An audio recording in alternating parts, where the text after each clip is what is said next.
बिहार में सियासत से आज बड़ी खबर आ रही है। बिहार में कांग्रेस के दो सांसद हैं, दोनों मुस्लिम, और दोनों ही लालू यादव की इफ्तार पार्टी में नहीं पहुंचे। आरजेडी अभी तक नीतीश की इफ्तार पार्टी में मुस्लिम संगठनों की दूरी पर तंज कस रही थी, लेकिन अब आरजेडी की सहयोगी ने ही लालू की इफ्तार पार्टी का बायकॉट कर दिया। और ऐसे में बड़ा सवाल है, क्या कांग्रेस बिहार में अकेले चुनाव लड़ने जा रही है? कांग्रेस अकेले लड़ेगी तो बिहार का मुसलमान किधर जाएगा?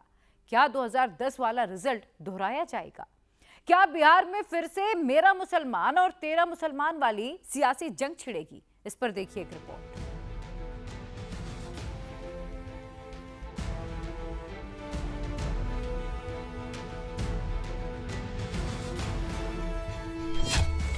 नीतीश के इफ्तार में कौन कौन आया?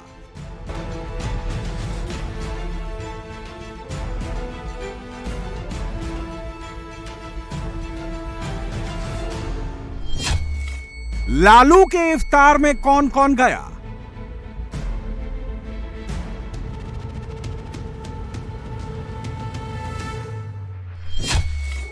नीतीश सिर्फ 21% मुसलमानों पर क्यों फोकस कर रहे हैं?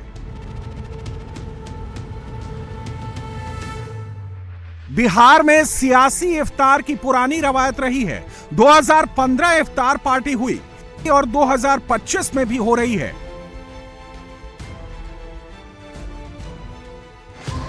एक दिन पहले पटना में मुख्यमंत्री नीतीश कुमार ने इफ्तार पार्टी दी। कुछ मुस्लिम संगठनों के विरोध के बावजूद बड़ी संख्या में मुस्लिम इस इफ्तार में शामिल हुए। ये मुख्यमंत्री का इफ्तार था, ये बात ध्यान रखिएगा। मुख्यमंत्री जी ने दिया था इफ्तार और उसमें सारे लोग आए थे, हमेशा इफ्तार देते हैं और उस समाज के लिए जो काम किए हैं वो सबके सामने है। कुछ लोग पॉलिटिक्स करने के लिए और वजह से कर रहे होंगे, लेकिन उसका अपना अलग नजरिया होगा काम करने का। लेकिन जो लोग ये भी कर रहे थे उनके यहाँ भी जाकर के मुख्यमंत्री जी बहुत काम करवाया, ये ध्यान रखना चाहिए इन सब चीज़ों का। और 20 साल का ट्रैक रिकॉर्ड है मुख्यमंत्री जी का, जो बिहार में खास करके मुस्लिम समुदाय के लिए जो काम किए, इबादत में सियासत करते, ये जो पॉलिटिक्स नहीं करना चाहिए। मुस्लिम समुदाय के जो भी लोग थे सारे लोग आए हुए। लालू भी इफ्तार पार्टी दे रहे हैं, लेकिन राबड़ी देवी के सरकारी बंगले पर नहीं, बल्कि आरजेडी के सीनियर लीडर और एमएलसी अब्दुल बारी सिद्दीकी के सरकारी आवास पर इफ्तार पार्टी का आयोजन हुआ। लालू यादव इस बार मुसलमान वोट के लिए मुसलमान के घर गए, यानी मैसेज क्लियर है। पॉलिटिकल एंगल से नहीं देखना। रही बात कि हमारे जो राष्ट्रीय अध्यक्ष हैं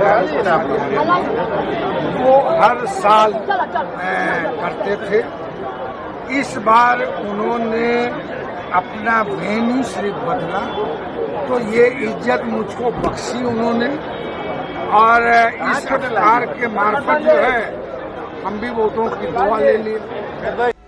बिहार में विधानसभा चुनाव तो अक्टूबर और नवंबर में होना है, लेकिन चुनावी सरगर्मी 8 महीने पहले ही बढ़ गई है। मौका मुस्लिम वोट बैंक पर पकड़ बनाने का है।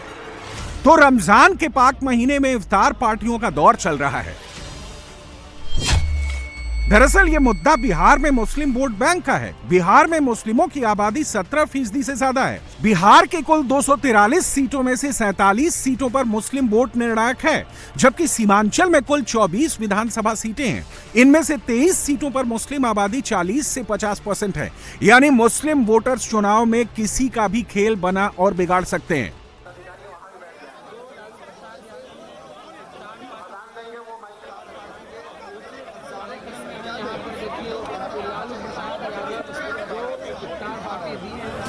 बिहार में एक बार फिर से 2010 वाली सिचुएशन बन रही है।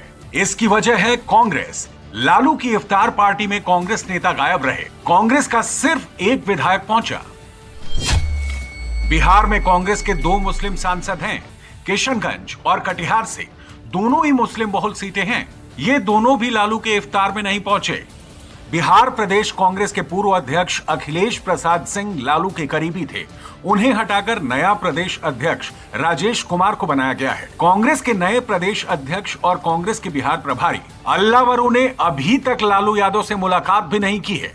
ऐसे में बड़ा सवाल है कि क्या कांग्रेस बिहार में अकेले चुनाव लड़ने जा रही है? कांग्रेस अकेले लड़ेगी तो बिहार का मुसलमान किधर जाएगा? क्या बिहार में एक बार फिर 2010 वाला चुनाव दोहराया जाएगा? मेरा मुसलमान तेरा मुसलमान वाला घमासान होने वाला है। 2010 के बिहार विधानसभा चुनाव जेडीयू और बीजेपी ने मिलकर लड़ा था। एनडीए को इस चुनाव में 21% मुस्लिमों ने वोट दिया। आरजेडी और एलजेपी ने तब मिलकर चुनाव लड़ा था। दोनों को 32% मुस्लिमों के वोट मिले, जबकि कांग्रेस को 22% मुसलमानों का साथ मिला। बिहार में नीतीश कुमार के साथ मुस्लिमों का एक तबका हमेशा खड़ा रहा है, चाहे वो लोकसभा चुनाव हो या फिर विधानसभा चुनाव। 2014 में जब नीतीश कुमार लेफ्ट के साथ चले गए थे, तब उन्हें 21% मुस्लिमों ने वोट दिया और कांग्रेस आरजेडी गठबंधन को 60% वोट मिला।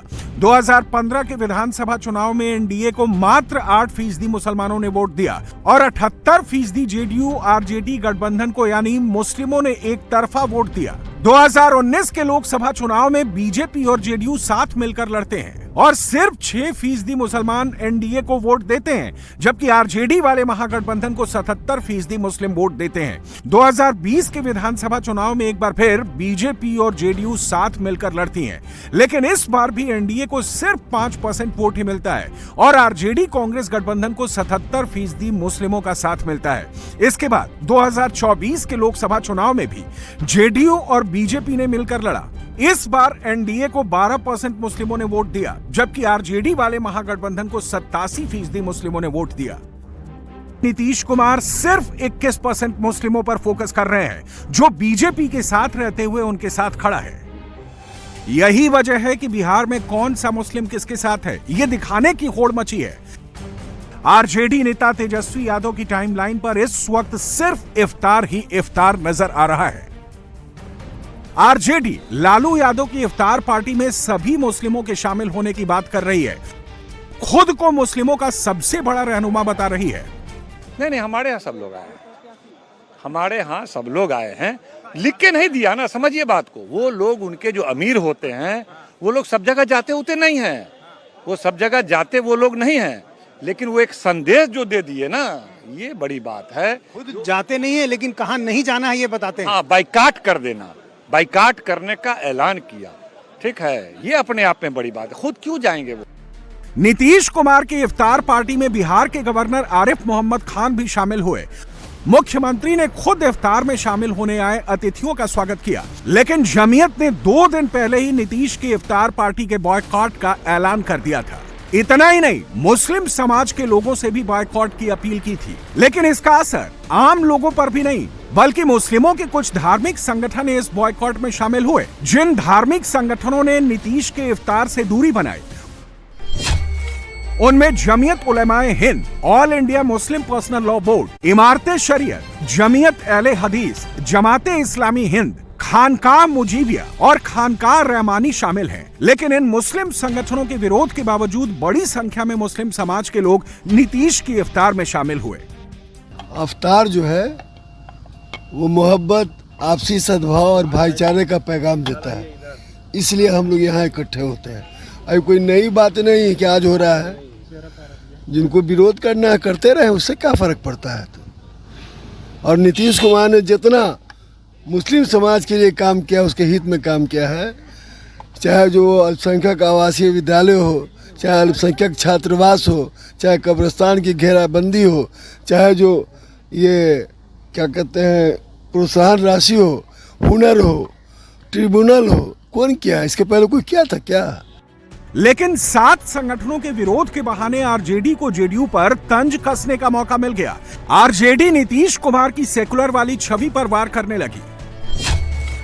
बिहार में मुसलमान वोट पर आरजेडी की अच्छी पकड़ मानी जाती है, MY समीकरण का दबाव है, लेकिन नीतीश कुमार बीजेपी के साथ रहकर भी अपना सेकुलर चेहरा बनाए रखते हैं।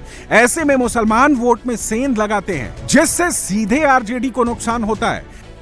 लेकिन जेडीयू ने भी पलटवार किया और कहा कि जो विरोध कर रहे हैं वो आरजेडी और कांग्रेस से जुड़े हैं। नीतीश कुमार के मुस्लिम वेलफेयर की नीतियों से आरजेडी में बेचैनी है। देखिए, वो जो संगठन जिन्होंने विरोध उसका किया था, वो राष्ट्रीय जनता दल से जुड़े हैं और कांग्रेस पार्टी से जुड़े हैं,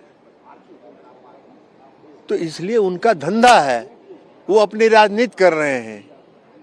ये इफ्तार पार्टी जो है इबादत है और इबादत में सियासत नहीं होता है। बिहार में नीतीश कुमार जी ने अपने 20 साल के शासनकाल में मुसलमानों के हित में जो काम किया, आज़ादी के बाद से उसका 10% भी काम नहीं हुआ है। नीतीश कुमार जी ने तालमी मरकज बनाया, नीतीश कुमार जी ने हुनर योजना शुरू की, नीतीश कुमार जी ने जो मदरसा के टीचर हैं उनको 7वें वित्त आयोग का भुगतान किया। 3,000 रुपया, 3,500 रुपया मदरसा के शिक्षकों को मिलता था, अभी 75,000 80,000 रुपया मदरसा के शिक्षकों को मिला था। वक्फ बिल क्या है? कानून है, और वक्फ का अगर कोई विसंगति है उसमें तो उसको दूर करना सरकार का काम है, ताकि उसका लाभ आम मुसलमानों तक पहुंचे। और ये केंद्र की सरकार, नरेंद्र मोदी जी की सरकार कर रही है इस काम को। ऐसा भी नहीं है। जिन मुस्लिम संगठनों ने नीतीश कुमार के इफ्तार से दूरी बनाई वो जेडीयू से एकदम दूर हो चुके हैं। इन मुस्लिम संगठनों का कहना है कि उन्हें नीतीश कुमार से कोई समस्या नहीं है, हम उनका विरोध नहीं कर रहे हैं, बल्कि वो चाहते हैं कि नीतीश कुमार संसद में वक्फ संशोधन बिल का विरोध करें, क्योंकि जेडीयू वक्फ बिल का समर्थन कर रही है। नीतीश कुमार से नाराजगी क्या है? क्या अपेक्षा है आपकी जो पूरी नहीं हो पा रही है और इस वजह से आपने ये फैसला लिया? मैंने बस वो कि वक्फ बिल की वो हिमायत न करें, और हम एक बात, हम के वज़ीर आला नीतीश कुमार से हम मायूस भी नहीं हैं।